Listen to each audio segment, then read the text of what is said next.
Hi, my name is Victoria Pollock. I'm a political science pre-law major and I am a sophomore. I chose the topic of the United States' role in the genocide of Darfur because I think the abuse of human rights is extremely important and should be discussed to give people an understanding of why it's happening. Overall, this presentation will analyze the United States' role in stopping or failing to stop the genocide of Darfur. Before we get to the outcome of this situation, I would like to give some background knowledge on Darfur and why the genocide has started. First, I will discuss its geography. Darfur is actually a region located in the country of Sudan, which is found on the continent of Africa. This country split into two independent countries known as Sudan and South Sudan in 2011. The region of Darfur is located in the west, near the countries of Chad and the Central African Republic. Next, I will be discussing the events that has led to the genocide of Darfur. One of the first major events was the First Sudanese Civil War, which broke out on August 18, 1955, after gaining independence from Great Britain. This war was fought between two groups, the Christian Africans of Sudan and the Muslim Africans of Sudan. This war was fought because the Christian Africans of Sudan wanted more autonomy in their government. Eventually, a settlement was made giving them just that, ending the war March 27, 1972. However, in 1983, President Namiri of Sudan enacted Sharia law and entered the Southern Sudan Autonomous Region, which was enacted after the end of the First Sudanese Civil War. In 1989, Omar al-Bashir and his militants overthrew the government and became the new dictators of Sudan. This caused the Second Sudanese Civil War. This started in 1985 and was fought between two groups, first being the northern Khartoum-based government, the second being the southern-based rebels. This war overlapped with the beginning of the conflict in Darfur in 2003. Now I will begin discussing the start of the genocide in Darfur. As I said before, the Second Sudanese Civil War overlapped with the beginning of the conflict in Darfur in 2003. The rebels in Darfur initiated an attack on the Sudanese government, causing them to retaliate.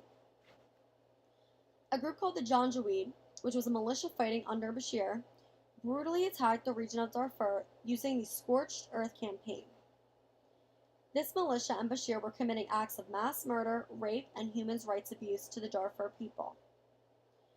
This became known as the first genocide of the 21st century.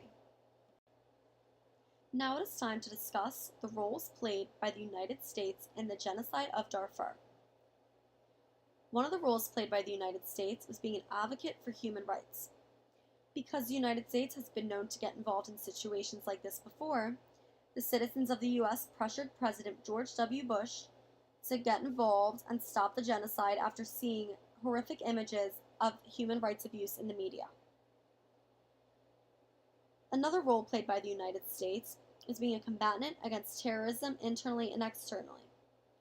Tensions worsened between the United States and Sudan after Sudan started creating safe havens for terrorists such as Osama bin Laden. Another role played by the United States in the genocide of Darfur is being an influencer to other countries. The United States feels an obligation because the U.S. is perceived as a precursor for other countries and how they should help when it comes to internal international conflicts. Now I'll begin discussing the strategies used by the United States in hopes of stopping the genocide of Darfur. First, I'll be talking about George W. Bush and his strategies. One of George W. Bush's strategies was appointing a presidential envoy for peace in Sudan. The people he appointed to this position were Andrew Natois and Ambassador Richard Williamson. Another strategy he used was the signing of the Comprehensive Peace Agreement. The United States played a key role in helping to negotiate this, although it was not implemented. Stricter sanctions were also created for the Sudanese government and its people, which blocked assets of the Sudanese citizens implicated in Darfur violence and also sanctioned additional companies owned or controlled by the government of Sudan. Next up are the strategies used by President Barack Obama. One of his first strategies was the appointment of U.S. Special Envoy to Sudan. The person he appointed to this position was J. Scott Granson. Another strategy used by Barack Obama was the creation of a new approach towards Sudan with the help of his administration, including Hillary Clinton, Secretary of State, J. Scott Granson, U.S. Special Envoy, and Susan Rice, the United Nations Ambassador.